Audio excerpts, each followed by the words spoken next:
Pressure on Russia keeps growing not only from the European Union but also from Washington. The EU has finally approved its long-awaited 19th package of sanctions against Moscow, while the US imposed new restrictions targeting Russian oil extraction companies. For the first time in Donald Trump's second term, the United States has introduced sweeping new sanctions against Russia. The move comes in a response to Moscow's refusal to engage seriously with the US president's peace efforts. That's according to a statement from the US Treasury Department issued on October 22nd. Now is the time to stop the killing and for an immediate ceasefire. Given President Putin's refusal to end this senseless war, Treasury is sanctioning Russia's two largest oil companies that fund the Kremlin's war machine. Treasury is prepared to take further action if necessary to support President Trump's effort to end yet another war. We encourage our allies to join us in and adhere to these sanctions. The new measures target Russian oil giants Rosneft and Lukoil, along with several of their subsidiaries and other companies in which they hold directly or indirectly at least 50% stake. All assets and property interests of the designated individuals and entities located in the United States or under the control of the US persons are now blocked and must be reported to the Office of Foreign Assets Control. The same restrictions apply to any business in which sanctions parties own individually or collectively 50% or more. Secretary of State Marco Rubio emphasized that these are the first sanctions against Russia under President Donald Trump's current administration. He added that the move should not come as a surprise and does not mean Washington is closing the door for future talks with Moscow. While diplomatic contacts between Washington and Moscow will continue, the meeting between Donald Trump and Vladimir Putin in Budapest has been postponed. The US president said he wants such talks to be meaningful and deliver real results.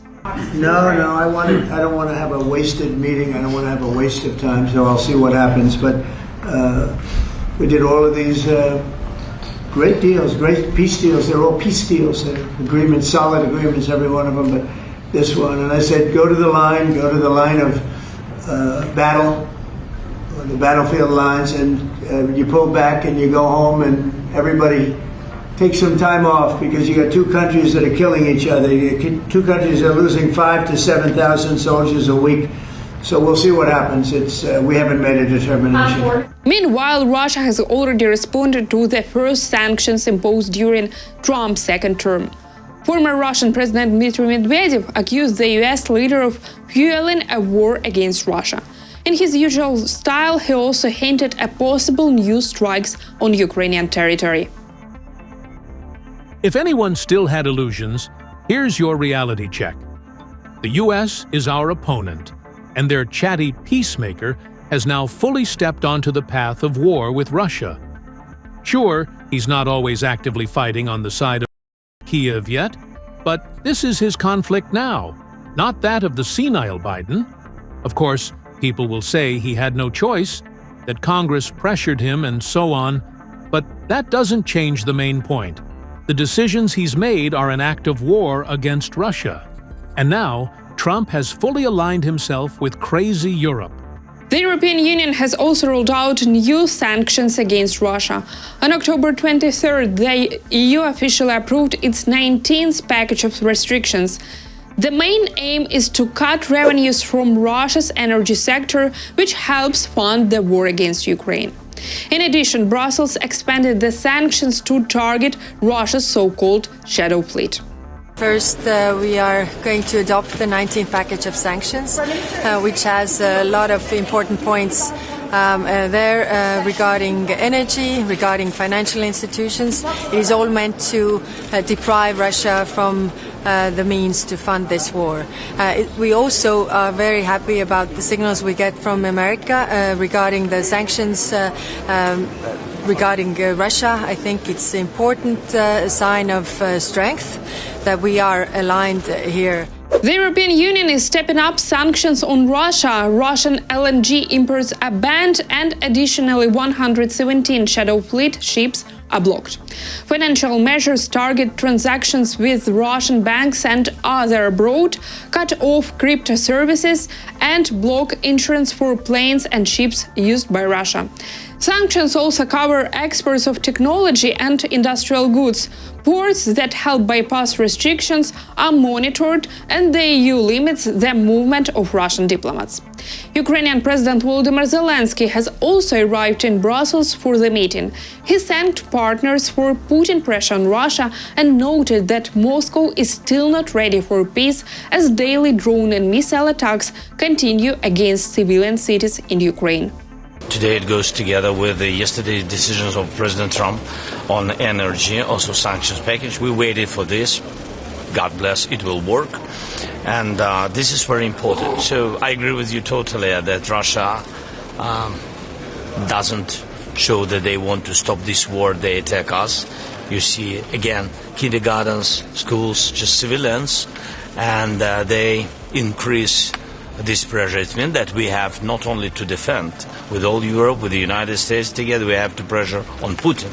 Stop this war. Pressure, it means sanctions packages, long-range air defense, and of course financial support, about what we will speak together today. The sanctions are already having an effect. Shares of Lukoil and Rosneft tumbled after the US Treasury announcement.